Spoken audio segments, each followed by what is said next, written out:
নমস্কার সবাইকে, আপনারা দেখছেন স্মার্ট নলেজ ইউটিউব চ্যানেল। তো বন্ধুরা, আশা করি আপনারা বর্তমান পরিস্থিতি সকলেই জানেন, পিএসসির বর্তমান অবস্থা এবং রাজ্যের বর্তমানে অবস্থা।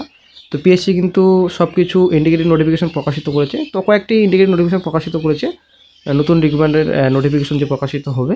তো তারপর যে কয়েকটি আপডেট, গুরুত্বপূর্ণ আপডেট কিছুদিন আগে পাওয়া গিয়েছিল, যে কিছু কিছু আপডেট যদিও মিলেছে কমিশনের, কিছু কিছু আপডেট কিন্তু এখনও মিলেনি। তো বর্তমান কি অবস্থায় রয়েছে পেন্ডিং রিক্রুটমেন্ট এবং রেজাল্ট, তো এই ভিডিওতে আলোচনা করা হবে। তো আগামীকাল 19শে ফেব্রুয়ারি একটা ডেপুটেশন করা হবে। এই তো ডেপুটেশন নিয়ে অবশ্যই আপনারা অংশগ্রহণ করবেন। তো পিএসসির বর্তমান স্ট্যাটাস কী রয়েছে সমস্ত তথ্য আপনারা পাবেন। তো ডব্লিউপিএসসিতে স্বচ্ছ এবং দ্রুত নিয়োগ চাই, এই বিষয়ে কিন্তু বিশেষ করে ডেপুটেশনে যাওয়া হবে। এবং চাকরি প্রার্থীদের দাবিগুলি আলোচনার জন্য গত সপ্তাহেই পিএসসি অ্যান্টি করাপশন স্টুডেন্টস ইউনিটের গ্রুপের পক্ষ থেকে তো ডেপুটেশন কর্মসূচির জন্য একটা জেনারেল মিটিং রাখা হয়েছিল। তো প্রত্যেকে কিন্তু বক্তব্য ওই দিন কিন্তু পেশ করেন নিজের বক্তব্য, এবং প্রত্যেকের বক্তব্য কিন্তু শোনা হয়। তারপরে কিন্তু ডিসিশন নেওয়া হয় যে কি কি বিষয় নিয়ে ডেপুটেশনে আলোচনা করা হবে চেয়ারম্যানের সঙ্গে। তো সেটা কিন্তু অনেকটাই পরিষ্কার হয়।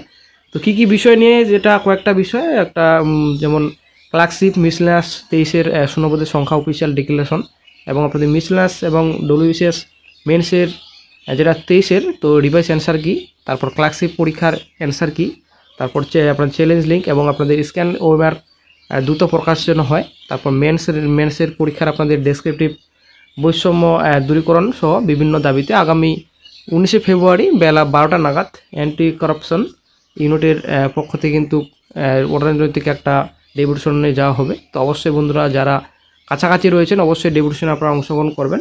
তারপর বর্তমানে উল্লেখ্য ওবিসি সংক্রান্ত মামলা যেভাবে চলছে এবং যেভাবে ডেটের পর ডেট চলে আসছে, পিছিয়ে যাচ্ছে, এমন কিন্তু প্রতিনিয়ত এবং কন্টিনিউ চলতে থাকলে বাংলার যুব সমাজের হাতের হ্যারিকেনের আগুনটাও কিন্তু নিভে যাবে। আসলে বন্ধুরা, সবথেকে খুব খারাপ ব্যাপার, বর্তমানে খারাপ দিনকাল চলছে বর্তমানে বেকার চাকরি প্রার্থীদের। তাই এই কেসের দ্রুত নিষ্পত্তি না হলে তার বিকল্প ব্যবস্থা গ্রহণ করে নতুন পরীক্ষার বিস্তারিত বিজ্ঞপ্তি, উদাহরণসহ আপনাদের কোঅপারেটিভ সার্ভিসের একটা নোটিফিকেশন প্রকাশিত হয়েছে, এবং পরীক্ষার পদ্ধতি যেন চালু হয় তা নিয়ে কিন্তু আমাদের আর্জি থাকবে। ডেপুটেশনে কী কী তথ্য বেরিয়ে আসে তার উপর পরবর্তী পদক্ষেপ ঠিক করা হবে।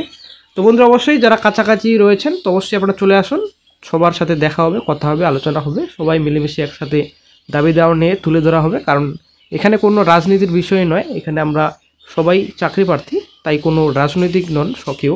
তো অবশ্যই বন্ধুরা, রাজনীতিভাবে কোনো কিছু আলোচনা হবে না। অবশ্যই আমরা একসঙ্গে লড়াই করব, একসঙ্গে আমরা পিএসসি ডেপুটেশনে যাব। এগুলো বিষয় নিয়ে আলোচনা হলো ভিডিওতে, ওই বিষয় নিয়ে কিন্তু আমরা আগামীকাল ডেপুটেশনে যাব। তো কি কি আপডেট পাওয়া যায় আগামীকালই আপনারা পাবেন।